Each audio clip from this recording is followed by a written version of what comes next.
The dust-choked wind carried the unmistakable scent of death as the Arizona Stagecoach rattled along the rugged trail, its wheels striking stones with enough force to rattle the teeth of everyone inside. Grace Lawson clutched her reticule tightly against her chest, her knuckles white with tension as she stole another glance at the elderly gentleman seated across from her who hadn't stopped coughing since Tucson.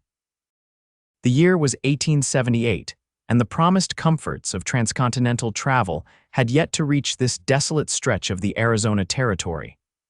"Lord have mercy on us all in this heat," muttered Mrs. Abernathy, a stout widow headed to Prescott to live with her sister. She dabbed at her perspiring forehead with a handkerchief that had long since lost its battle with the dust. "If all Hank don't ease up on those reins, we'll be bounced straight out of our skins before sunset." Grace nodded politely but said nothing. At 22, she had learned that silence often served a young woman better than conversation, especially when traveling alone. Her father's recent passing had left her with little choice but to accept her uncle's invitation to join his household in Santa Fe, though the prospect filled her with quiet dread. Teaching had been her passion back in Boston, but unmarried schoolmarms were not in demand in the territories, at least according to her uncle's terse letter. The stagecoach suddenly lurched violently to one side, sending Grace tumbling against the businessman beside her. "My apologies, madam," he said, helping her right herself. Before Grace could respond, a strange commotion erupted atop the coach. The vehicle began to swerve erratically, horses whinnying in panic. Through the small window, she glimpsed the edge of a steep ravine drawing alarmingly near. "Something's wrong with Hank," shouted the businessman, bracing himself against the lurching coach. Mrs. Abernathy let out a terrified scream as the stagecoach teetered dangerously. The elderly gentleman across from Grace clutched his chest, eyes wide with terror. "We're going over," someone shouted. Then, as suddenly as the chaos had begun, the coach steadied. The desperate whinny of the horses transformed into a controlled gallop. Grace peered through the dust-caked window just in time to see a man's body tumble from the driver's box, disappearing into the scrub alongside the trail. "Good God Almighty," whispered Mrs. Abernathy. The businessman leaned out the window. "Someone's taken the reins." For several breathless minutes, no one spoke as the coach continued its journey, now moving with a different rhythm but decidedly under control. Grace's heart pounded in her chest, her mind racing with questions. Who was driving? What had happened to Hank? When the stagecoach finally rolled to a stop, the passengers sat frozen in shocked silence. The door swung open, revealing a tall man with a weathered face partially obscured by the shadow of his hat brim. "Folks, I'm afraid I've got some bad news," he said, his voice deep and steady. "Your driver's had some kind of fit and passed on. I was riding alongside when I saw him slump over. Managed to jump aboard before you all went over that ridge back there." As the man spoke, Grace caught her first proper look at their rescuer. Dust covered his denim trousers and faded blue shirt, and a day's worth of stubble darkened his jaw. His eyes, however, were startlingly clear, the blue of a mountain lake, watching the passengers with quiet assessment. "Name's Jake Forrester. I'll be taking you on to Willow Creek Station. It's about 2 hours from here, and they can arrange for a proper driver from there. You saved our lives, Mr. Forrester," Grace said softly, finding her voice at last. "Thank you." Those blue eyes fixed on her for a moment, and something in his expression shifted almost imperceptibly. "Just doing what needed doing, madam." He tipped his hat slightly. "We should move along. This ain't friendly country after dark." As the passengers disembarked briefly to stretch their legs and pay their respects to poor Hank, whose body Jake had recovered and secured to the back of the coach, Grace could not help but watch their unexpected savior. There was something in his efficient movements, in the way he spoke few words but seemed to miss nothing, that suggested a man accustomed to handling difficult situations. When they resumed their journey, Jake Forrester's silhouette against the darkening sky atop the coach became a strangely comforting sight for Grace. Whatever lay ahead in Santa Fe, she would at least arrive there alive thanks to a cowboy who had appeared from nowhere just when they needed him most. The stagecoach reached Willow Creek Station just as the last light was fading from the sky. The station, little more than a sturdy log building, a stable, and a corral glowed with lamplight as Jake brought the team to a halt. The station master, a wiry man named Perkins, rushed out at the sound of their arrival. His weathered face registered first relief, then confusion when he saw Jake atop the coach instead of Hank. "What in tarnation?" he began. Jake cut him off with a quick gesture toward the rear of the coach. "Hank's dead. Looks like his heart gave out on that stretch past Cottonwood Canyon. I happened to be riding near enough to take over." Perkins removed his hat, running a hand through thinning gray hair. "Lord have mercy, Hank Billings drove coaches for 20 years. He shook his head sadly. "Well, you folks better come inside. We've got food and beds for the night." As the passengers gathered their belongings, Perkins pulled Jake aside, their conversation just audible to Grace as she waited to disembark. "Next scheduled driver won't be through until tomorrow afternoon," Perkins said. "These folks need to get to Santa Fe by week's end." Jake's response was measured. "I can handle a team. You're a cowhand, not a stage driver. Drove wagons in the war. 6 horses ain't much different from 4 mules." Jake's voice held quiet confidence rather than boasting. "Well, I suppose you're better than nothing," Perkins conceded. "Company will pay standard rate." Jake nodded once, then turned to help the passengers down. When he reached up for Grace, his hands firm at her waist as he lifted her to the ground, she felt a peculiar flutter in her chest that had nothing to do with their near-death experience. "Thank you again, Mr. Forrester," she said, meeting his gaze directly.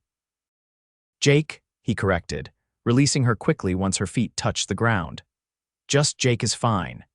Inside the station house, Mrs. Perkins, a capable woman with graying hair and flour-dusted hands, served a simple but hearty meal of beans, cornbread, and surprisingly tender beef.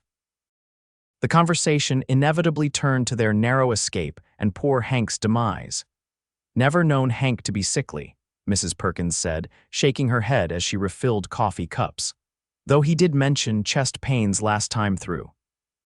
"Man shouldn't die alone atop a coach," muttered the elderly gentleman who had introduced himself as Dr. Timothy Weathers, retired physician from Philadelphia.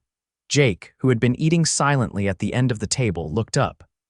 "Most men out here die alone, Doc." At least Hank died doing what he loved. The simple truth of this statement hung in the air, and Grace found herself studying Jake more carefully. He ate methodically, without the rush of a hungry man, but with the efficiency of someone who viewed food as necessary fuel. His hands, she noted, bore the calluses and small scars of hard work, yet they handled his utensils with unexpected grace. "Where you headed, Mr. Forrester?" asked the businessman, who had earlier introduced himself as Edward Chamberlain, a representative for a mining equipment company. "Nowhere particular," Jake replied. "Was working cattle for the Diamond T until last week. And now," Grace found herself asking, those blue eyes flicked to her face, "now I'm apparently driving Stagecoach." A ghost of a smile touched his lips before vanishing. "Mrs. Perkins assigned sleeping quarters after dinner the men to a shared room with bunks, Mrs. Abernathy and Grace to share the small guest room. As Grace prepared for bed, she found herself wondering about the mysterious cowboy who had saved their lives. There was something compelling about his quiet competence, the way he had stepped in without hesitation when needed. "Handsome fellow, that Mr. Forrester," Mrs. Abernathy remarked as she unpinned her hair, "though he has that dangerous look about him. The kind that sends sensible women running in the opposite direction." Grace said nothing, though she silently disagreed. What she had seen in Jake Forrester wasn't danger but capability, and perhaps a certain sadness behind those remarkable eyes. Morning came with the scent of coffee and frying bacon. Grace rose early, dressing quickly in her second-best traveling outfit, a navy blue skirt and white shirtwaist that had fared better against the dust than yesterday's brown traveling dress. She smoothed her chestnut hair into a neat bun, pinned her small hat in place, and went to find breakfast. To her surprise, Jake was already seated at the table, deep in conversation with Perkins over a spread of maps. "Morning, Miss Lawson," Jake said, rising slightly as she entered the room. "Good morning," she replied, noticing how the early light through the window caught golden highlights in his brown hair. "I hope you slept well. Well enough." He gestured toward Mrs. Perkins, who was setting a platter of bacon on the table. "Coffee's fresh if you're wanting some." As the other passengers filtered in for breakfast, Perkins explained the change in plans. "Mr. Forrester here has agreed to drive you folks on to Fort Wingate. You'll arrive late tomorrow, and the regular northbound stage can take you the rest of the way to Santa Fe." "Is that safe, Mrs.?" Abernathy asked, eyeing Jake dubiously. "No offense, Mr. Forrester, but you're not a regular driver. Madam, I've been handling horses since I could walk," Jake replied evenly. "And I know this territory better than most. You'll get there safe enough." "I trust Mr. Forrester completely," Grace found herself saying. "After all, he saved us once already." Jake's eyes met hers briefly, a flicker of something like gratitude in them before he turned back to his coffee. They departed an hour later, with Hank's body respectfully wrapped and secured in the rear boot to be delivered to the undertaker in Fort Wingate. Jake had checked and rechecked the coach, the team, and their supplies with meticulous care. Grace noticed how the horses responded to his calm, confident handling, further evidence that he was indeed as capable as he claimed. The morning passed uneventfully as they traveled through increasingly rugged country. Grace found herself watching the passing landscape with growing interest.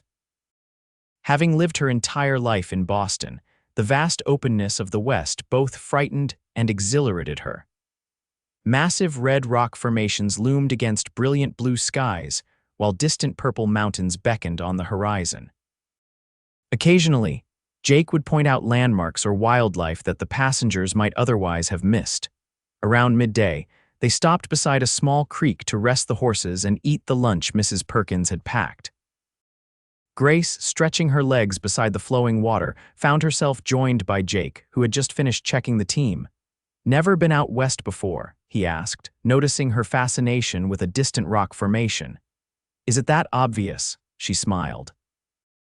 "I've never seen anything like this landscape. It's both beautiful and terrifying." Jake nodded, understanding in his eyes. "Territory's got a way of making a person feel small. Some folks can't stand it. Others can't live without it once they've tasted it. And which are you?" He considered this for a moment, skimming a flat stone across the creek's surface.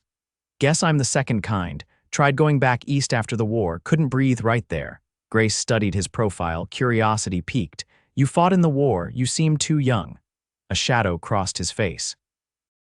"Lied about my age. Signed up at 16 in '63. Rode with the 2nd Colorado Cavalry." "You were just a boy," Grace said softly, the horror of it striking her anew. Jake's mouth tightened. "No boys left after Westport, just survivors." He straightened, clearly uncomfortable with the direction of the conversation. "Best get everyone back in the coach. Want to make Spring Canyon by nightfall." As they resumed their journey, Grace found her thoughts returning to Jake. What had happened to transform a 16-year-old boy into the man she saw now?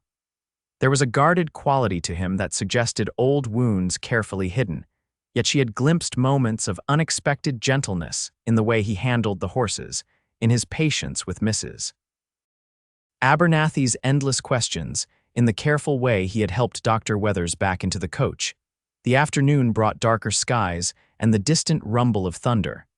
Jake pushed the team harder, clearly hoping to outrun the approaching storm. The passengers fell silent as the coach swayed along the increasingly muddy road, everyone aware of the danger rain posed in this region. "Flash floods?" Grace asked quietly when Jake checked on them during a brief stop to secure the luggage more tightly. He nodded grimly. "These arroyos can fill in minutes. Spring Canyon's got good high ground, though. We'll be all right if we make it there." The first fat drops of rain began to fall as they approached the canyon. Lightning split the darkened sky, followed almost immediately by a deafening crack of thunder. The horses skittered nervously, but Jake's steady hands kept them in line. By the time they reached the way station, a solitary stone building nestled against the canyon wall. Rain was falling in blinding sheets. The station keeper, a taciturn man named Boone with a scar running from temple to jaw, seemed unsurprised by their arrival despite the storm. "Been expecting you," he said gruffly, helping Jake with the team. "Got word about Hank from the telegraph at Willow Creek. Damn shame." Inside, the station was spare but clean, with a large fireplace that Boone soon had roaring with warmth. Unlike Willow Creek, this was clearly not a regular overnight stop. There were no prepared rooms, only the main living area with a few bunks along one wall. "Ladies can take my room," Boone offered, gesturing toward a door at the back. "Got 2 bunks in there. You men'll have to make do out here." As the storm raged outside, Boone served a simple but filling stew. Grace noticed that Jake ate standing by the window, his attention divided between the meal and the worsening weather. "Something troubling you?" she asked, joining him with her own bowl. "Creek's rising fast," he said, nodding toward the rain-lashed window. "If it keeps up like this, we might be stuck here an extra day." "Would that be so terrible?" Grace asked. She immediately regretted the question when Jake gave her a curious look. "Depends on your hurry to reach Santa Fe, I suppose." Grace lowered her voice. "To be honest, I'm not particularly eager to arrive. My uncle's household doesn't sound especially welcoming." Jake studied her for a moment. "You traveling to stay or just visiting to stay, unfortunately?" "My father passed recently, and as an unmarried woman of 22, I apparently require supervision." She couldn't keep the bitterness from her voice. "Seems to me you've managed this journey with more sense than most," Jake observed. "Including Chamberlain over there, who's been complaining since Tucson." Grace smiled despite herself. "Thank you for that, but the world doesn't much care what seems reasonable when it comes to women on their own." Jake's response surprised her. "World's changing, though. Seen women running ranches, businesses out here. Territory's got a way of judging folks by what they can do, not what they're supposed to be." Before Grace could respond, a tremendous crash of thunder shook the building, causing Mrs. Abernathy to let out a small shriek of alarm. The lamp nearest the window flickered and went out. "That was close," muttered Boone, moving to relight the lamp. "Canyon draws lightning something fierce." The storm continued unabated through the night. Grace, unable to sleep despite her exhaustion, lay listening to the rain hammering on the roof. Mrs. Abernathy snored softly in the other bunk, apparently unbothered by either the storm or the uncertain delay to their journey. Around dawn, Grace gave up on sleep. Dressing quietly, she slipped into the main room to find Jake already up, peering out the window at the gray morning light. "Creek's still high," he said without turning, somehow aware of her presence. "But the rain's stopping. Might be able to leave by midday if it holds." "You don't sleep much, do you?" Grace asked, accepting the cup of coffee he offered. Something like amusement touched his eyes. Not a luxury often afforded on the trail. And before that, during the war, Jake's expression closed slightly.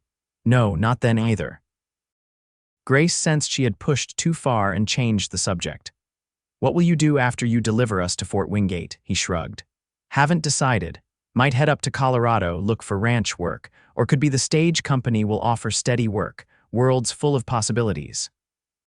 "That sounds wonderful," Grace said wistfully. "Having choices." Jake regarded her thoughtfully. "Your uncle in Santa Fe, is he truly your only option? The only respectable one?" Grace sighed.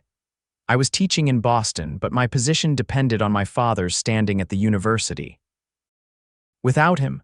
She trailed off, the painful memory still fresh. "You're educated then?" Grace nodded. "Father believed in education for women, not a popular position, but he was adamant."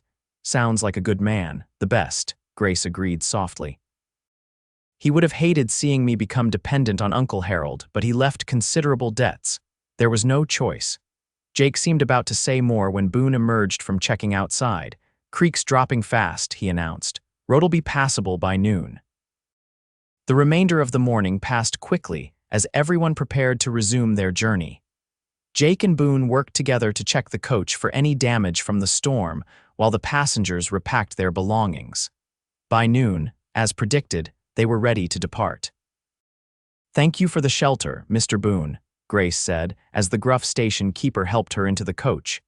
"Just Boone, miss, and you're welcome. Been a pleasure having female company for a change." There was unexpected gentleness in his scarred face as he tipped his hat to her. The road was muddy but passable as they continued their journey.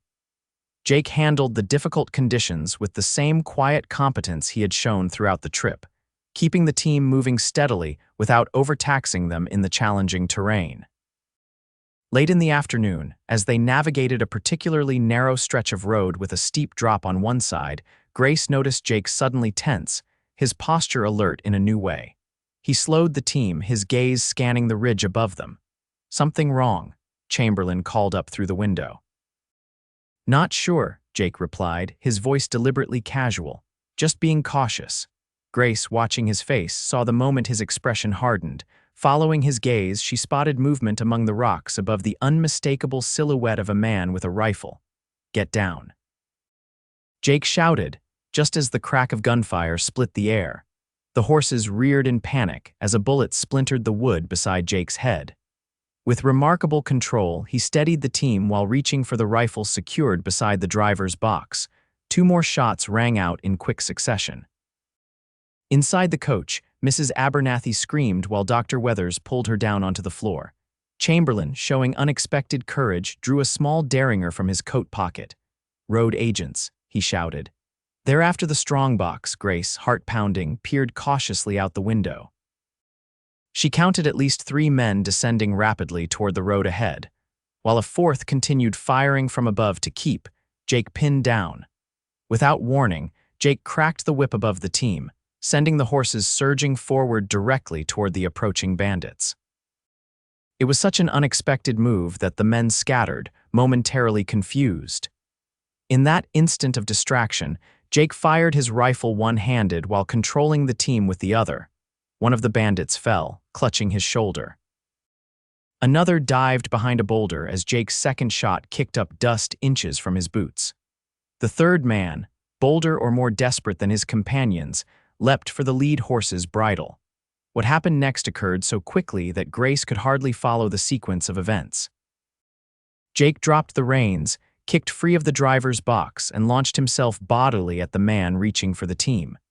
Both men crashed to the ground in a tangle of limbs and dust. The stagecoach, now driverless, continued forward as the terrified horses bolted. Grace felt a moment of pure terror as she realized they were once again without a driver, hurtling along a narrow mountain road. Then, astonishingly, Chamberlain forced the door open and began climbing toward the roof. "Are you mad?" shouted Dr. Weathers. "Someone's got to stop this thing." Chamberlain yelled back, disappearing from view as he scrambled upward. Grace gripped the edge of her seat as the coach swayed violently.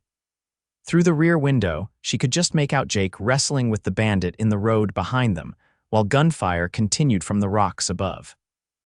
Chamberlain must have reached the driver's box, for the coach gradually began to slow.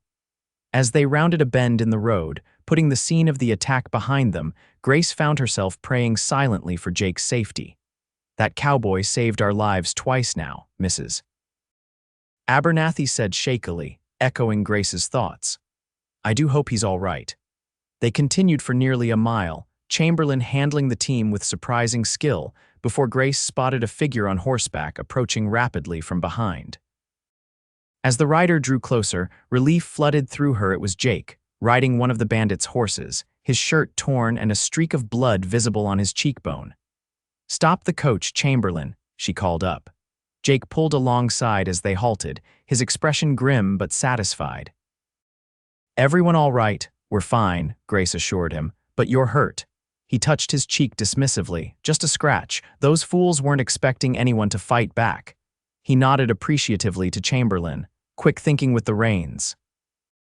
"Seemed the thing to do," Chamberlain replied modestly, "though I'll gladly surrender the position back to you." As Jake reclaimed his place and they resumed their journey, Grace found herself unable to stop watching him. The casual courage he had displayed, risking his life for people he barely knew, moved her deeply. There was more to Jake Forrester than his quiet manner suggested. Much more. They reached a small settlement called Mesa Verde just as darkness fell. Unlike the previous stops, this was an actual town, albeit a small one, with a hotel, saloon, general store, and a handful of other businesses lining its single dusty street. "We'll stop here for the night," Jake announced. "Fort Wingate's still a hard day's ride and the team needs rest." The hotel proved surprisingly comfortable, with actual rooms for each of the passengers. After arranging accommodations, Jake disappeared to report the attack to the local sheriff, returning an hour later as the passengers gathered for dinner in the hotel's small dining room. "Sheriff's sending men out at first light," he informed them, taking a seat beside Grace. "Says those bandits have hit 3 other stages in the past month. Will this delay our journey?" Dr. Weathers asked anxiously. Jake shook his head. "No need, they won't be back in these parts anytime soon. Leader took a bullet in the shoulder and I left another with a broken arm." "You handled yourself remarkably well," Chamberlain observed. "Military training, I assume?" A shadow crossed Jake's face. "Some, mostly just experience." He clearly didn't want to elaborate. As dinner progressed, Grace noticed that Jake ate sparingly and spoke little. Though his eyes frequently scanned the room with the watchfulness she was coming to recognize as habitual for him. When the meal concluded, he excused himself to check on the team and the coach one final time before retiring. On impulse, Grace followed him out into the cool evening air. "Mr. Forrester, Jake," she called softly. He turned, surprise evident in his expression. "Miss Lawson, something you need." "I wanted to thank you properly," she said, approaching him on the hotel's small porch. "You've saved our lives twice now, and I fear we've hardly acknowledged the debt." Jake looked uncomfortable with her gratitude, just doing what needed doing. "Nevertheless," Grace persisted, "it was extraordinarily brave, particularly today." The light from the hotel window caught the strong lines of his face as he stood there, hat in hand. "Truth is, I've been in worse scrapes than that." "During the war?" Grace asked softly. His eyes met hers and she saw something shift in them, a decision being made. "After, mostly. Spent some years not caring much whether I lived or died. Makes a man take risks others wouldn't." The quiet admission stunned her. "And now?" Jake looked away, his gaze finding the distant mountains barely visible in the gathering darkness. "Now I mostly try to make up for mistakes. Do right when I can."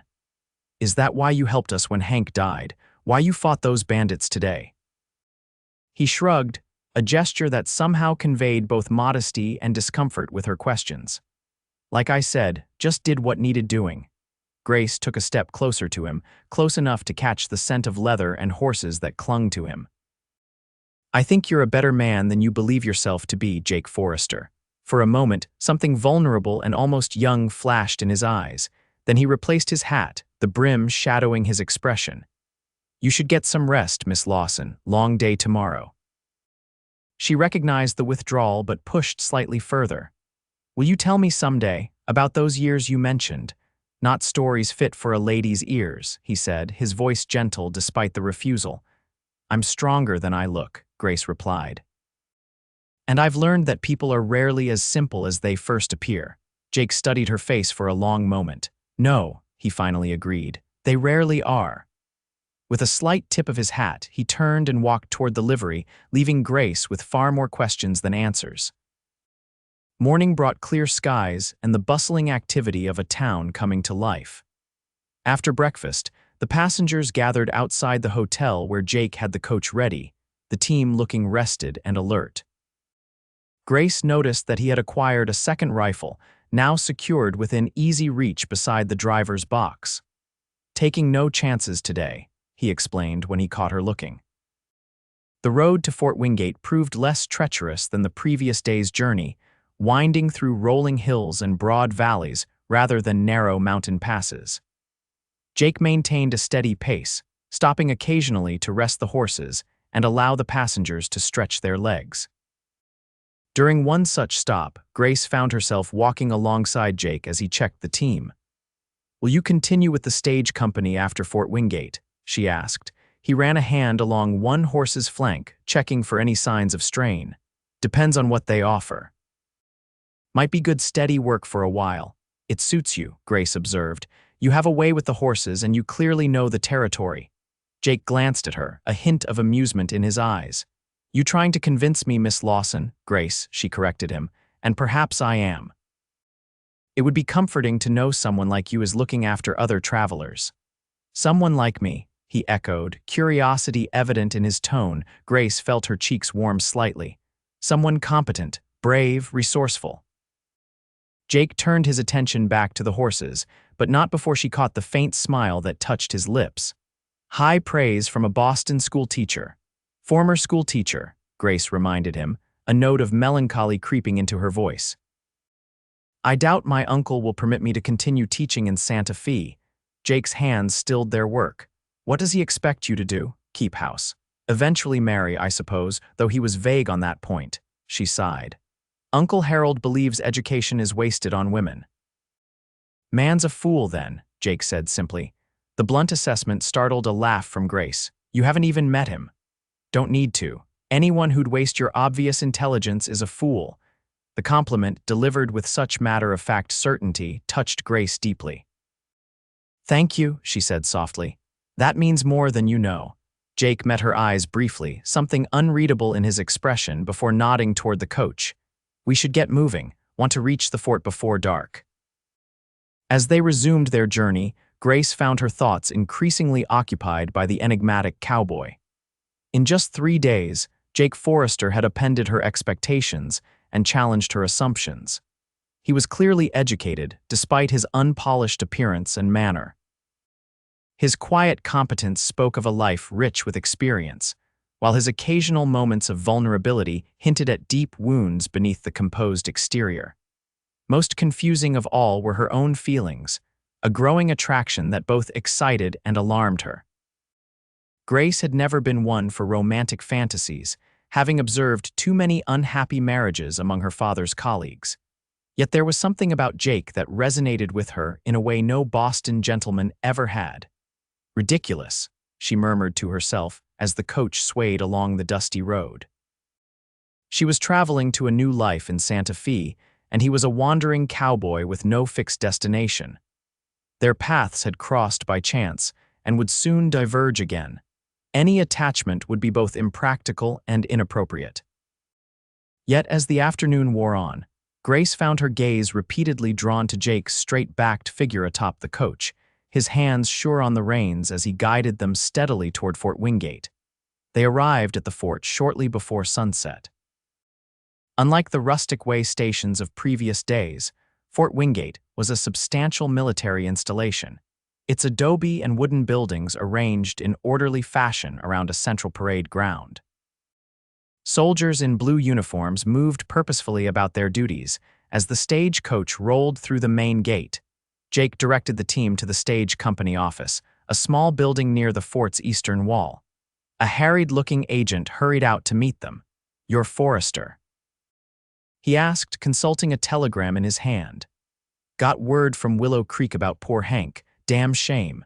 Jake nodded, jumping down from the driver's box. "Need to arrange for his proper burial. Body's in the rear boot." The agent's eyes widened. "You've been traveling with a corpse for 3 days." "Man deserved to be returned to his family," Jake said simply. "Didn't seem right to leave him."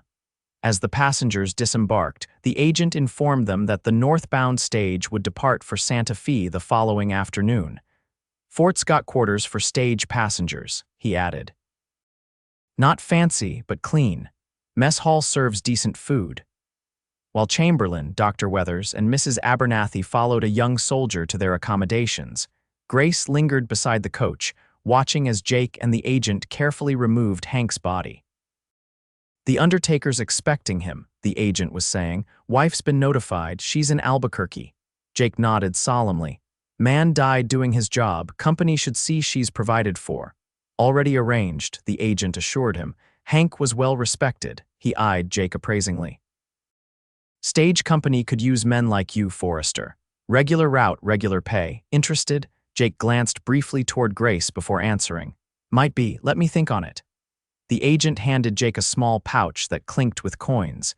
"Your pay plus a bonus for handling those road agents." Sheriff in Mesa Verde wired about that. Company's grateful. As twilight deepened into dusk, Grace found herself reluctant to part from Jake. When he finished his business with the agent, she approached him hesitantly. "I wanted to say goodbye," she said, surprised by the emotion that threatened to choke her words, "and to thank you again for everything." Jake studied her face in the fading light, his expression unusually open. "Been a pleasure, Miss Lawson." "Grace," he corrected himself. "Hope your uncle's not as foolish as he sounds." Grace smiled despite herself. If he is, perhaps I'll need to develop some of your resourcefulness. You've got plenty of that already, Jake observed. More than most. An awkward silence fell between them, filled with things unspoken. Grace was acutely aware that come tomorrow, she would likely never see this man again, this stranger who had saved her life, who had treated her with respect and understanding when most men would have seen only a helpless female traveler. "Will you stay here at Fort Wingate?" she finally asked. Jake shook his head. "Got a room in town, need to think about that job offer." He hesitated, then added, "You'll be all right." The question contained more than simple courtesy, and Grace appreciated his concern. "I'll manage," she assured him. "I always do." Jake nodded, seemingly satisfied with her answer. After a moment's hesitation, he reached out and briefly touched her hand, the most forward gesture he had made toward her. "Safe travels, Grace Lawson. Hope Santa Fe treats you kindly." With that, he tipped his hat and turned away, leading the tired team toward the fort's stables. Grace watched him go, a curious emptiness forming in her chest as his figure disappeared into the gathering darkness. The fort's accommodations proved sparse but adequate, with separate quarters for women and men. After a simple meal in the mess hall, Grace retired early, exhaustion from the journey finally catching up with her. Yet sleep proved elusive as her mind replayed moments from the past 3 days. Jake's expression as he fought to control the runaway stage, the quiet intensity in his eyes when he spoke of the war, the gentle way he had touched her hand in farewell. "This is absurd," she whispered to herself in the darkness. "You barely know the man." Yet something about Jake Forrester had touched her deeply, awakening feelings she had not known she possessed. Perhaps it was simply the heightened emotions that came with danger and rescue. Or perhaps it was something more, a recognition of a kindred spirit beneath their obvious differences. Morning brought no clarity, only a dull resignation as Grace prepared to board the northbound stage that would carry her the final distance to Santa Fe. The new driver, a weathered man named Patterson, efficiently loaded luggage while assuring passengers of an uneventful journey ahead. "No road agents on my route," he boasted. "They know better." As Grace waited to board, she found herself scanning the fort yard repeatedly, hoping for one last glimpse of Jake. But he did not appear, and she chided herself for the disappointment that settled in her chest. "Ready, miss?" Patterson asked, extending a hand to help her into the coach. Grace nodded, gathering her skirts to climb aboard, and froze at the sound of a familiar voice calling her name. Jake approached on horseback, dressed as she had first seen him, though his clothes were cleaner and his face freshly shaved. He dismounted in a fluid motion and approached the coach, his expression uncharacteristically uncertain. "Thought you might have left already," he said. Grace's heart quickened inexplicably. "We're just boarding now. I didn't expect to see you again." Jake glanced at the other passengers, who were watching their exchange with undisguised curiosity, then back to Grace. "Could I speak with you a moment, privately?" With a nod to Patterson, who shrugged and continued loading luggage, Grace stepped away from the coach to join Jake a few paces distant. "I've been thinking," he began, his voice low, "about what you said regarding your uncle." Grace waited, uncertain where this was leading. "If things aren't as you hope in Santa Fe," Jake continued, "the stage company's got an office there. Ask for a man named Henderson. Tell him Jake Forrester sent you." Grace's brow furrowed in confusion. "I don't understand." "Henderson owes me," Jake explained. "And the company's looking for someone educated to manage their accounts. Thought it might be something you'd consider if your uncle's household proves unsuitable." Grace stared at him, astonished by the thoughtfulness of this gesture. "You arranged a potential position for me." Jake shifted uncomfortably. "Just an option, might come to nothing." He met her eyes directly. "But a woman with your abilities shouldn't be limited by some fool's narrow thinking." Impulsively, Grace reached out and touched his arm. "Thank you, Jake, truly." He covered her hand briefly with his own, the contact sending an unexpected warmth through her. "Safe journey, Grace." As she turned to board the waiting stagecoach, Grace was struck by a sudden realization. "Will you be taking the stage company's offer?" she asked, turning back to him. Jake's expression held something she hadn't seen before, a cautious hope. "Thinking I might. Santa Fe route needs a regular driver, Henderson says. The implication was clear, and Grace felt her heart leap in her chest. Perhaps we'll see each other again then. The ghost of a smile touched Jake's lips. Perhaps we will. As the stagecoach rolled away from Fort Wingate, Grace found herself filled with a curious new optimism. The future in Santa Fe still held uncertainty, but now it also held possibility and the unexpected promise of seeing Jake Forrester again. The journey to Santa Fe passed without incident, though Grace found herself comparing Patterson unfavorably to Jake at every bump and turn in the road. Where Jake had handled the team with quiet confidence, Patterson was all bluster and showmanship. Where Jake had pointed out interesting landmarks and wildlife, Patterson regaled them with improbable tales of his own bravery against Indians and outlaws. By the time they reached Santa Fe 3 days later, Grace was thoroughly weary of Patterson and eager to disembark. The territorial capital proved larger and more sophisticated than she had expected, with a central plaza surrounded by adobe buildings that blended Spanish and indigenous architectural styles. People of diverse backgrounds moved through the streets: Mexican traders, American soldiers, wealthy ranchers, and Native Americans from nearby pueblos. Uncle Harold was waiting at the stage office, a portly man in an ill-fitting suit who greeted Grace with formal politeness rather than familial warmth.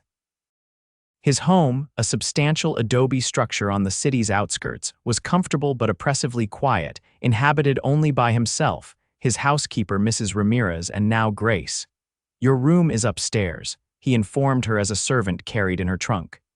"Mrs. Ramirez has prepared everything according to my instructions. Dinner is at 6 precisely." Grace, exhausted from travel and disappointed by her uncle's cold welcome, merely nodded and followed the servant upstairs. The room, though spacious and well-furnished, felt like a prison already. The window overlooked a walled garden, beautiful but enclosed much like the life she feared awaited her here. That evening at dinner, Uncle Harold outlined his expectations with blunt efficiency. "You will assist Mrs. Ramirez with household management. On Sundays, you will accompany me to church. I entertain business associates monthly. You will serve as hostess on these occasions." "Uncle Harold," Grace ventured carefully, "I was hoping to perhaps find teaching work here in Santa Fe.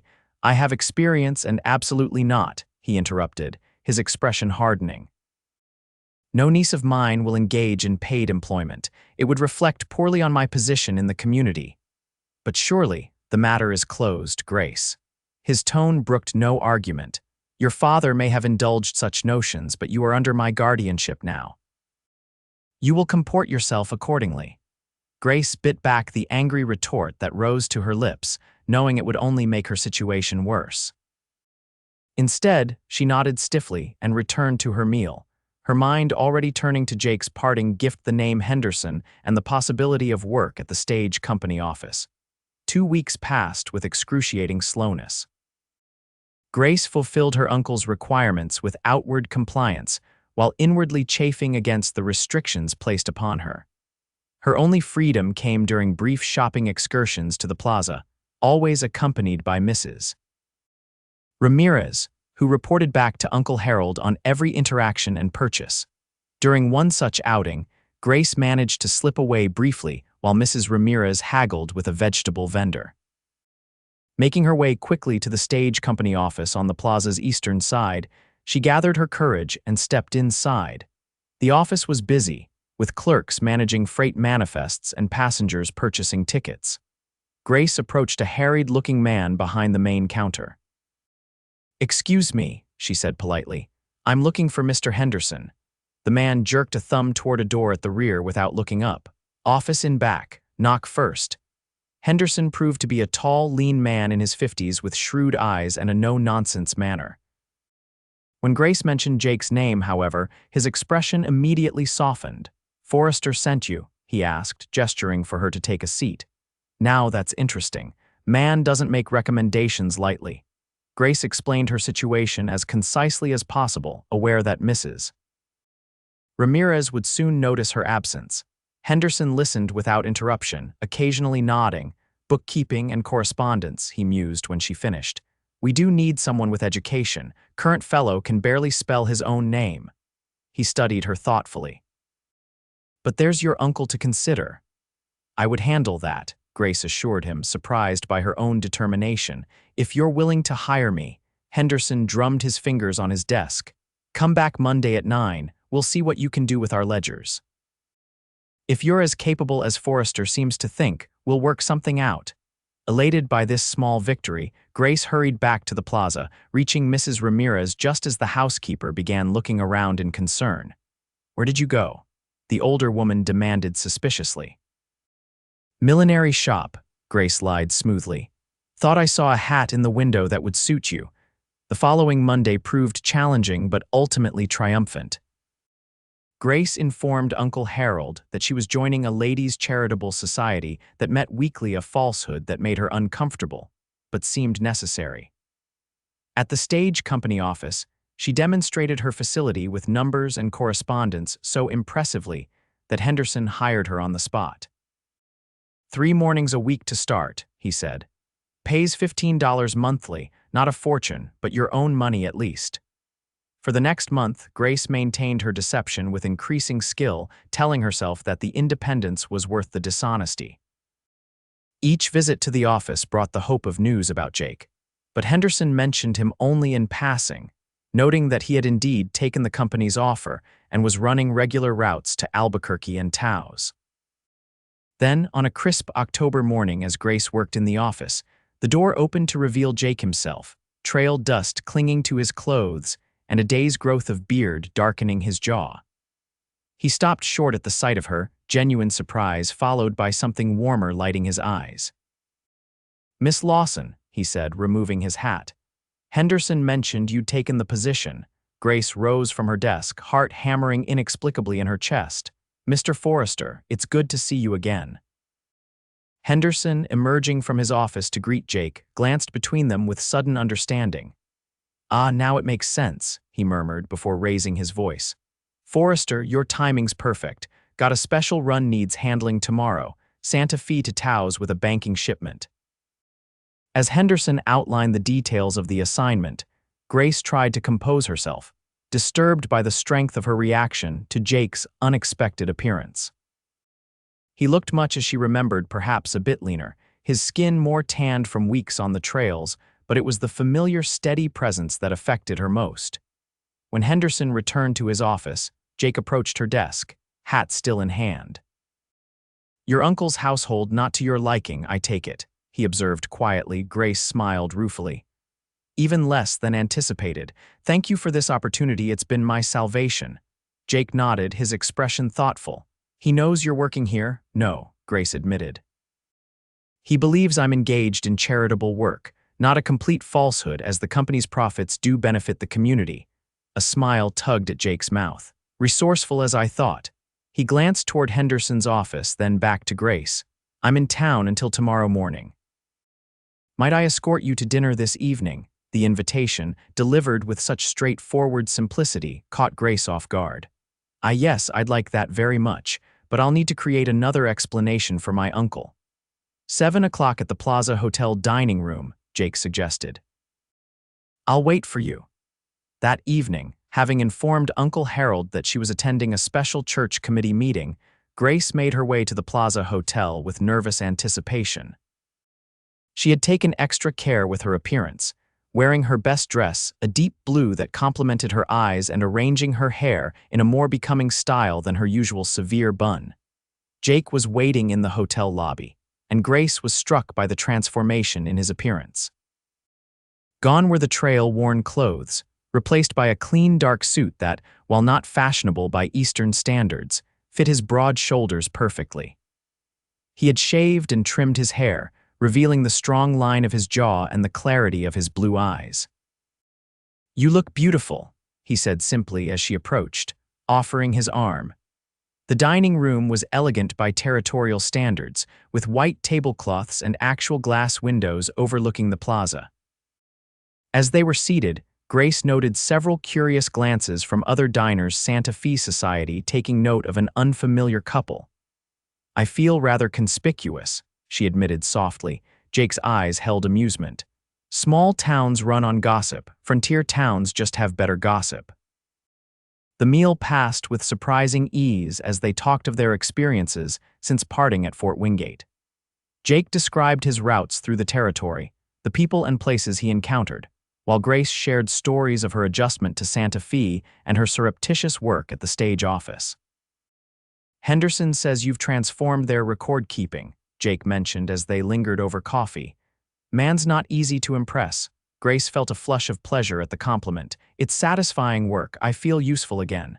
But still living a double life, Jake observed. That can't be easy. Easier than surrender, Grace replied with unexpected fierceness. I won't become what my uncle envisions, a silent ornament to his household, waiting for some suitable marriage to a man of his choosing. Jake studied her with quiet admiration. Knew you had spirit from the moment you stepped aboard that stagecoach. As they left the dining room and strolled through the hotel's small garden, illuminated by paper lanterns strung among the trees, Grace felt a growing awareness of Jake's presence beside her, the warmth of him, the subtle scent of soap and leather, the careful way he modulated his longer stride to match hers. Jake, she said softly as they paused beside a small fountain, why did you really recommend me to Henderson? He considered the question carefully, his expression serious in the lantern light. Saw something in you worth backing. Intelligence. Determination. He paused, then added more quietly, courage. You barely knew me. Some people you don't need long to know. His eyes met hers steadily. You're one of those, Grace Lawson. The way he said her name with such quiet certainty made something tighten in her chest. On impulse, she reached out and touched his hand. Thank you for seeing me, truly seeing me. Jake turned his hand to clasp hers gently. For a long moment, they stood in silence, the simple contact between them somehow more intimate than any words. Then, with evident reluctance, he released her. It's getting late, he said. Should get you home before your uncle starts asking questions. As they walked back toward her uncle's house, Grace found herself wishing the evening could continue indefinitely. There was something about Jake's company that felt both comfortable and exhilarating, as though she could be fully herself with him in a way she couldn't with anyone else. At the corner of her uncle's street, Jake stopped. Better not walk you to the door, he said. Wouldn't want to compromise your story. Grace nodded, suddenly reluctant to part. When will you return from Taos? 3 days, barring trouble. He hesitated, then added, I'd like to see you again when I return. I'd like that too, Grace replied, her pulse quickening at the warmth in his eyes. Jake studied her face in the moonlight, as though memorizing each feature. Then, with gentle deliberation, he bent and placed a soft kiss on her cheek, brief but unmistakably tender. Good night, Grace, he said, his voice low. Good night, Jake, she whispered, watching as he turned and walked away, his tall figure gradually disappearing into the shadows. 3 days stretched into 5 as an early snowstorm in the mountains delayed Jake's return from Taos. Grace found herself distracted at work and restless at home, checking the stage office schedule repeatedly and startling at every sound of approaching horses. Forrester's experienced, Henderson reassured her after noting her anxiety. Won't take risks in bad weather. On the 6th day, Jake finally returned, his coach rolling into Santa Fe shortly before noon. Grace, working at her desk in the office, heard his voice before she saw him, that distinctive deep timbre that somehow commanded attention without volume. Snow's cleared from Glorietta Pass, he was telling Henderson as they entered from the yard. But there's a washout near Pico's that needs. He stopped mid-sentence upon seeing Grace, his weathered face lighting with a smile that transformed his features. Miss Lawson. Still keeping Henderson honest, I see. Trying to, she replied, unable to suppress her own smile. Though he makes it challenging. Henderson snorted good-naturedly. You two can exchange pleasantries later. Forrester, I need your report on that washout.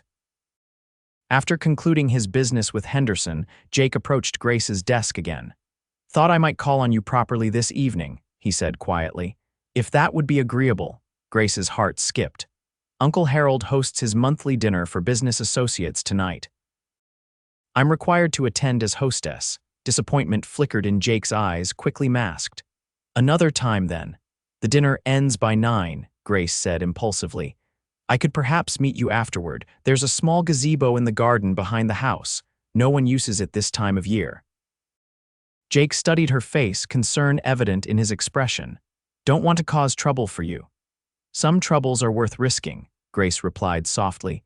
That evening, as Uncle Harold's guests lingered over brandy and cigars in the parlor, Grace excused herself, pleading a headache.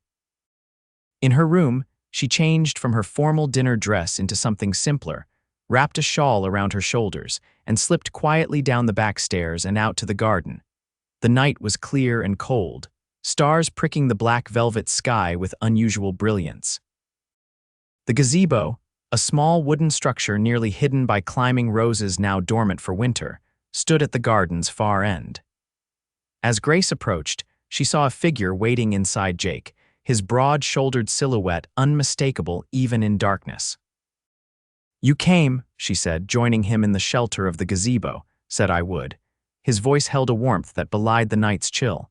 How was your dinner party? Grace made a face. Tedious. Uncle Harold's associates are all older men interested in mining investments and territorial politics. They barely acknowledge my existence except to compliment my uncle on having such a presentable niece. Jake's expression darkened. Man's a fool, he repeated his earlier assessment. A powerful fool, Grace sighed, with considerable influence in Santa Fe society. They sat on the gazebo's small bench, closer than propriety might allow but grateful for shared warmth in the cold night. Jake told her about his journey to Taos, the snowstorm that had stranded him, the family of travelers he had sheltered in a mountain cabin, the washout that had forced a dangerous detour along a cliff road. You live with such immediacy, Grace observed. Each day bringing new challenges, new experiences. Jake shrugged slightly. Nature of the work, not always pleasant but never dull. I envy that, she admitted. My days have a sameness that sometimes feels suffocating. Your work at the stage office doesn't help. It does, Grace acknowledged. Those hours are the best part of my week, but the deception weighs on me, living two separate lives neither fully my own. Jake was quiet for a moment, his gaze on the starlit garden. What would your own life look like if you could choose freely? The question caught Grace off guard. She had spent so long accommodating others' expectations that her own desires had become muted, pushed aside as impractical. I'd teach again, she said slowly. Or perhaps work with the stage company full-time. I'd have my own small home, modest but mine.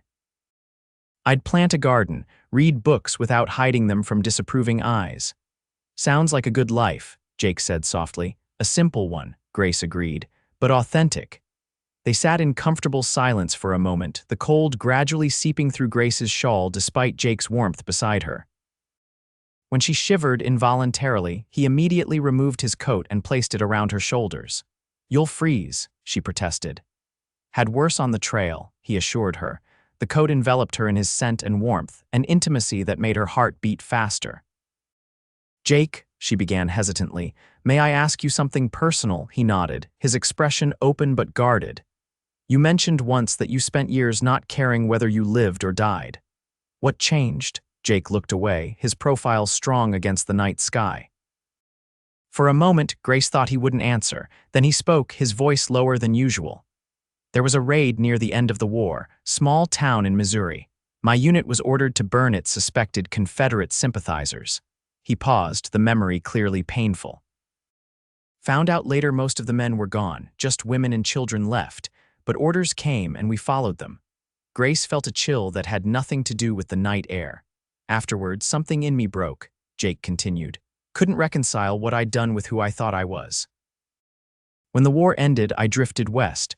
Took risks no sane man would take, figured sooner or later my luck would run out. But it didn't, Grace said softly. Jake turned to look at her, his eyes reflecting starlight. No, started working cattle drives, found I had a knack with horses. Slow work, honest work began to heal something in me. He hesitated, then added, then one day near Tucson, I saw a stagecoach about to go over a cliff and something just kicked in. Didn't think, just acted. And saved us all, Grace finished. Saving you folks reminded me there's still good I can do in this world. The simplicity of his statement held no self-congratulation, only quiet acknowledgement. Moved beyond words, Grace reached for his hand, lacing her fingers through his. "Thank you for telling me." Jake's hand tightened around hers, warm and calloused. "Never told anyone before."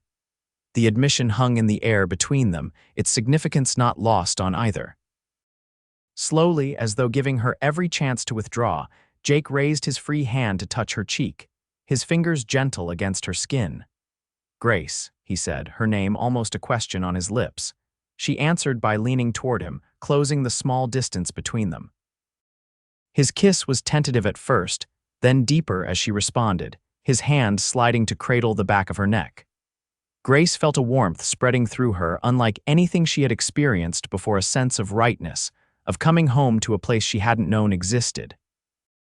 When they finally parted, Jake rested his forehead against hers, his breathing uneven. "Been wanting to do that since Fort Wingate," he admitted. Grace smiled in the darkness. "I wish you had." A sound from the main house, a door opening, voices bidding goodnight, broke the moment.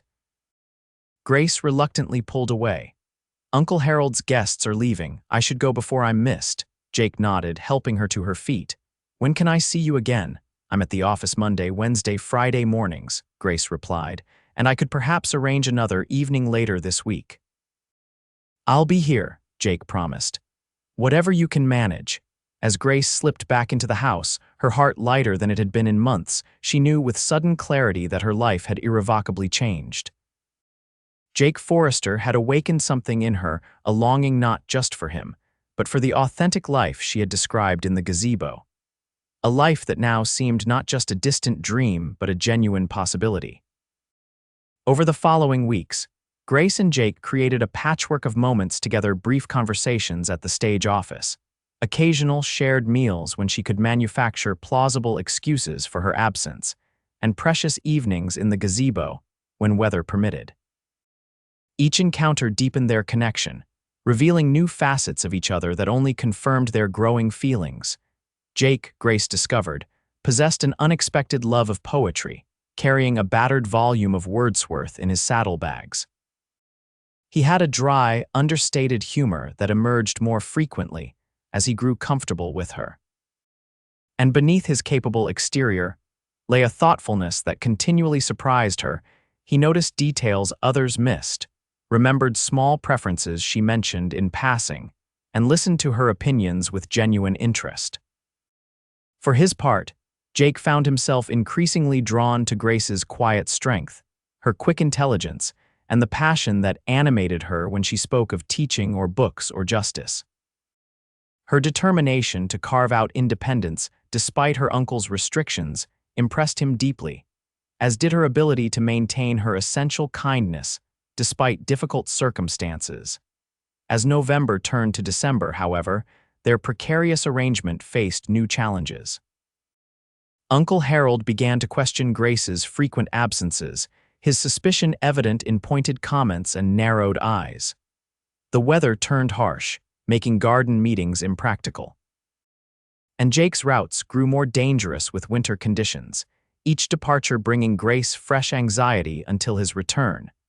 "This can't continue indefinitely," she admitted one afternoon as they shared a hurried lunch in a small cafe far from her uncle's usual haunts.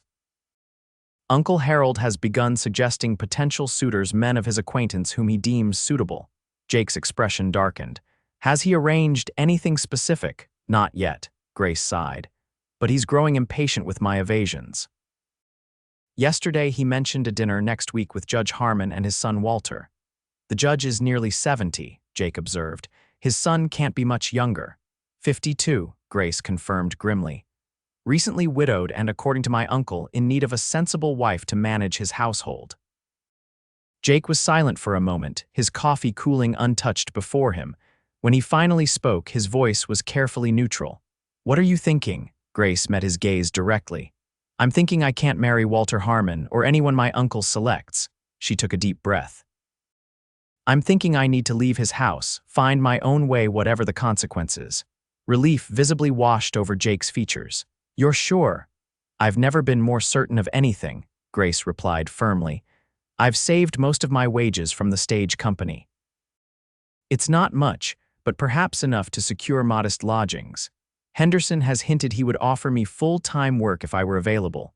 Jake reached across the table to take her hand, a public gesture that would have scandalized her uncle's circle. I've been saving too, he said quietly. Route to Denver pays well, especially in winter when others won't take it. Grace squeezed his hand, understanding the implication but needing to hear it directly. Jake, what are you suggesting? His blue eyes held her steadily. Marry me, Grace. Though she had half expected the words, their simple directness still took her breath away. Jake, I know it's sudden, he continued. No, I'm not what your family would want for you. I'm just a stage driver with a past that still haunts me some nights, but I love you, Grace Lawson. Love you in a way I never thought possible for a man like me. The declaration, spoken so plainly yet with such depth of feeling, brought tears to Grace's eyes. I love you too, she whispered. But marriage, we've known each other such a short time. Some things you don't need time to be sure of. He echoed his earlier words, a half-smile touching his lips. You're one of those, Grace. She found herself returning his smile despite her tears. Where would we live? How would we manage? I've been offered a permanent route between Santa Fe and Denver, Jake replied. Good pay, regular schedule. And there's a small house on the north side of town, nothing fancy, but solid adobe with a garden plot out back. Owners willing to sell at a fair price. The detail about the garden, remembering her casual mention of wanting one, nearly undid Grace completely. You've thought this through. Every mile between here and Denver, Jake admitted, just wasn't sure you'd consider it. Grace thought of her life in Uncle Harold's oppressive household, of the years stretching ahead in servitude to his expectations. Then she imagined a different future, a simple home with Jake, work that fulfilled her, the freedom to be herself fully and without apology. Yes, she said, certainty filling her voice. Yes, I'll marry you, Jake Forrester. The joy that transformed his weathered face made him suddenly younger, almost boyish. You're sure? Some things you don't need time to be sure of, she echoed with a smile. Planning their future required both caution and courage. Grace continued her work at the stage office, saving every penny while quietly gathering her most treasured possessions, books, her mother's locket, a few cherished mementos in preparation for departure. Jake, between routes, secured the small adobe house he had mentioned, making essential repairs during his days in town. They decided to marry quietly in early January, when Uncle Harold would be traveling to Albuquerque for business. Reverend Thomas of the small Methodist church agreed to perform the ceremony with minimal notice, having observed their growing attachment during Sunday services when Jake occasionally attended. Not the grand wedding a young lady might dream of, Jake said apologetically as they finalized their plans during a brief meeting at the stage office. My dreams are of a life, not a day, Grace assured him. And this life we're building matters more than any ceremony. The evening before her uncle's departure, Grace finally gathered her courage to speak with him. Finding him in his study after dinner, she knocked tentatively on the open door. Uncle Harold, might I have a word? He glanced up from his ledgers with obvious impatience. What is it, Grace? I'm preparing for my journey. Grace entered the room, her hands clasped tightly before her. I wanted to thank you for taking me in these past months. I know it wasn't a burden you sought. Surprise flickered across his features at this unexpected gratitude. It was my duty to your father, he said stiffly, though I must say your behavior has been less accommodating than I might have hoped. Yes, Grace acknowledged, we have different views on a woman's proper place. Uncle Harold's eyes narrowed. If this is about working outside the home again, it's about my future, Grace interrupted gently but firmly. I've made a decision, Uncle Harold. When you return from Albuquerque, I will no longer be residing here. What? He sputtered, face reddening. What nonsense is this? I'm getting married, Grace continued, her voice steady despite her racing heart. To a good man who respects my mind as well as my person. We've secured a home here in Santa Fe. Uncle Harold stared at her in disbelief. Married to whom? I've arranged no such match. His name is Jake Forrester. He drives for the Territorial Stage Company. A stage driver. Her uncle's voice rose incredulously. Have you lost your senses entirely? No niece of mine will marry a common laborer. Grace had expected this reaction, but the vehemence still stung.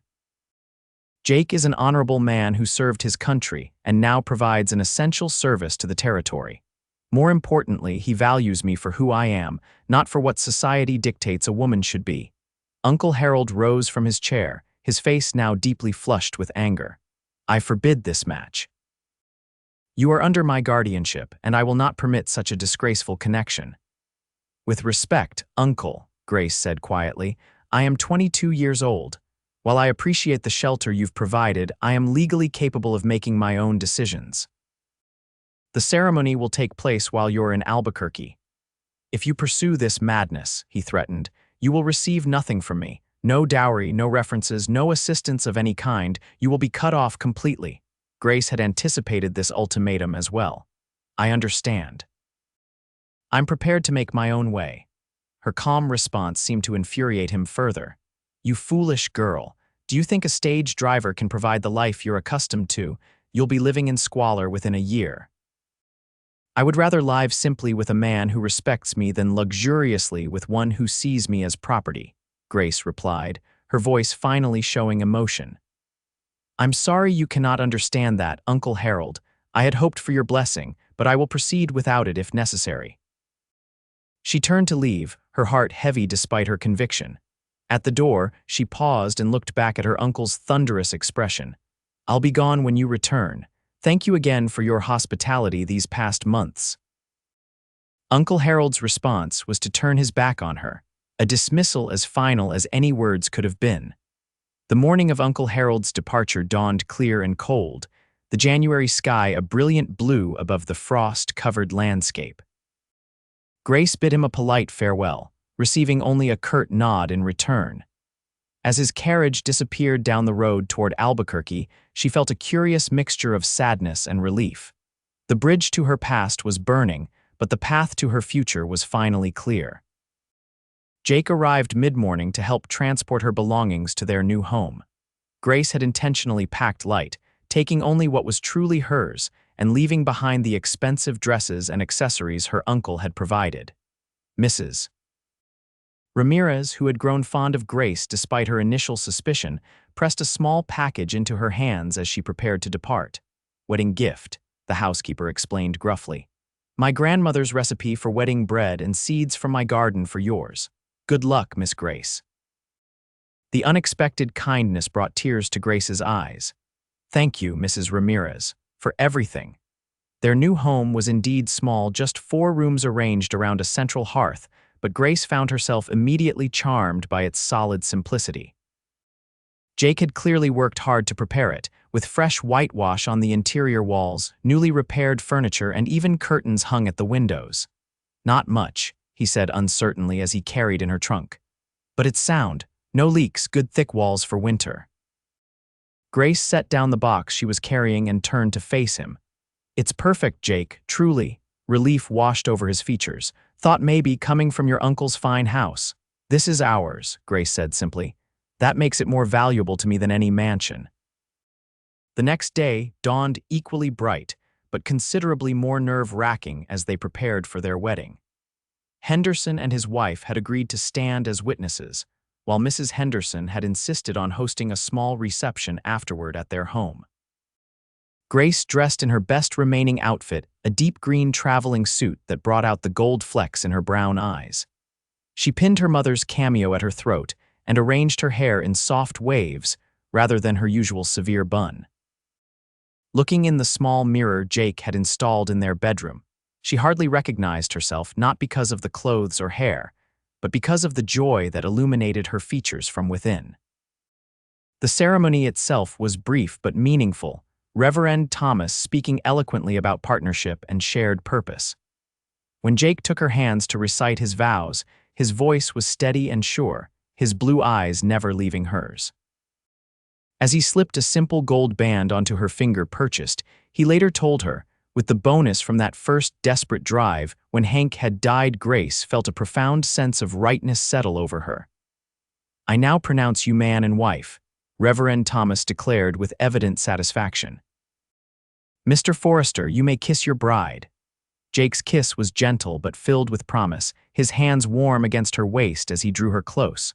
When they parted, The small gathering of well-wishers Henderson and his wife, a few of Jake's fellow drivers, Reverend and Mrs. Thomas, broke into spontaneous applause. The reception at the Hendersons' comfortable home was a lively affair, with good food, music from an improvised band of stage drivers, and genuine warmth from people who had come to respect both Grace and Jake individually, and now celebrated their union with unaffected pleasure. "Never seen Forrester smile so much," one driver commented to Henderson, loud enough for Grace to overhear. "Man's transformed, goes both ways," Henderson replied sagely, "the lady's blooming too." Later that evening, as they returned to their small adobe home now truly theirs together, Grace felt a flutter of nervous anticipation. For all their private moments in the gazebo, there remained an intimacy they had not yet shared. Jake must have sensed her thoughts, for he took her hand gently as they crossed the threshold. "Nothing has to happen tonight that you're not ready for," he said softly. "We have time, Grace." The consideration in his voice, the care he took to ensure her comfort, only deepened her love for him. "I'm not afraid," she assured him, reaching up to touch his face. "Not with you." His kiss then was different from those they had shared before, deeper, more ardent, with a hunger that matched her own awakening desire. As he lifted her in his arms to carry her to their bedroom, Grace felt the last vestiges of her old life fall away, replaced by the exhilarating certainty of the life they were beginning together. The months that followed were not without challenges. Uncle Harold, true to his word, publicly disowned Grace upon his return, spreading tales of her unseemly behavior among Santa Fe society. Some doors closed to her as a result, but Grace found she minded less than she might have expected. The friendships that remained with the Hendersons, with fellow workers at the stage company where she now worked full-time, with neighbors who judged by character rather than connections, proved more genuine and satisfying than the superficial social acceptance she had lost. Jake's work still took him away regularly, his Denver route requiring absences of up to a week at a time. Grace worried for his safety, especially during the harsh mountain winters, but found strength in their joyful reunions and the growing confidence that he would always return to her. In his absences, she immersed herself in work, in tending their small garden, and in quiet evenings with books that no one now criticized her for reading.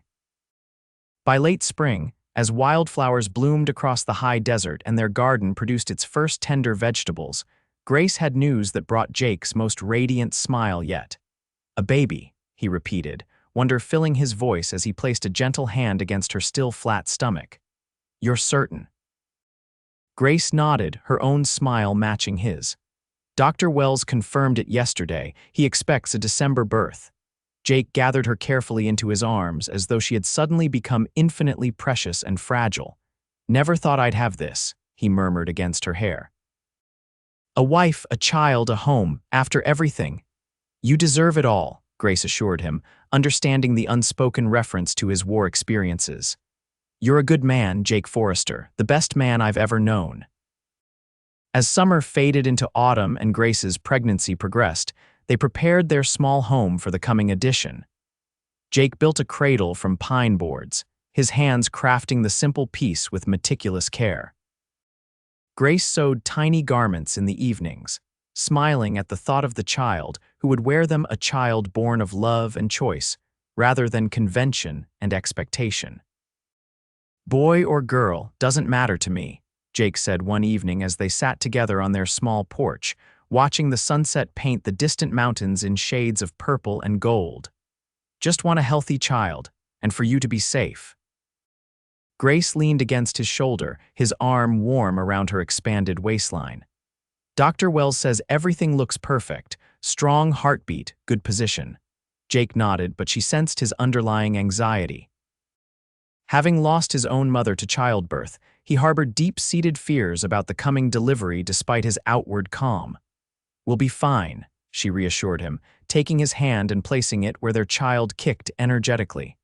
"Both of us." December brought snow to Santa Fe, transforming the adobe buildings and dusty streets into a wonderland of white.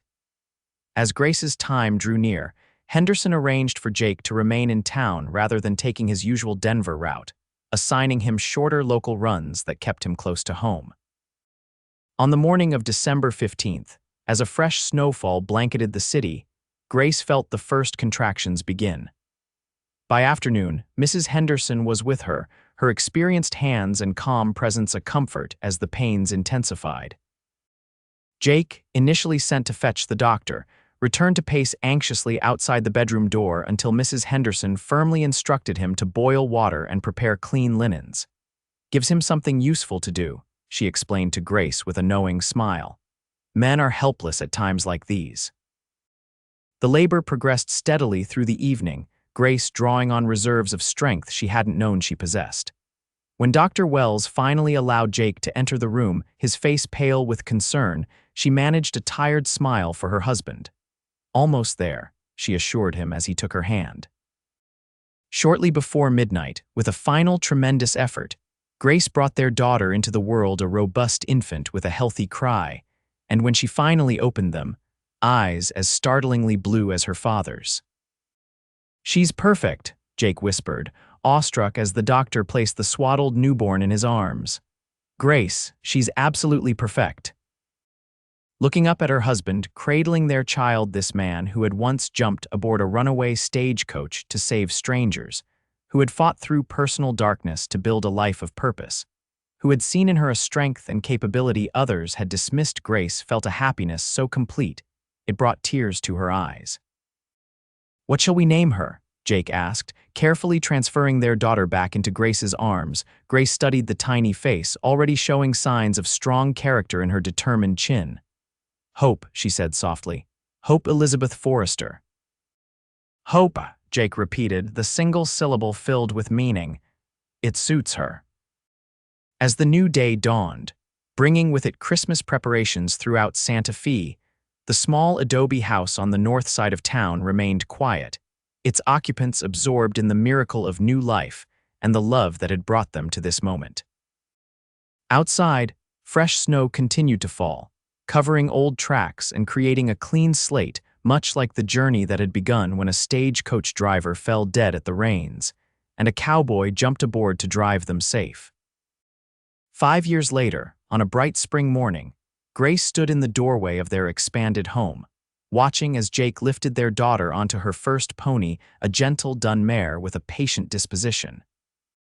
Hope, now a spirited child with her father's blue eyes and her mother's determined nature, sat tall in the small saddle, her face alight with excitement. "Remember what I showed you," Jake instructed, his hand steady on the bridle. "Light hands on the reins. Let her know you trust her." Hope nodded solemnly, her dark braids bouncing with the movement. "I remember, Papa, just like you drive the big horses." Jake's smile held all the pride and love a father could express.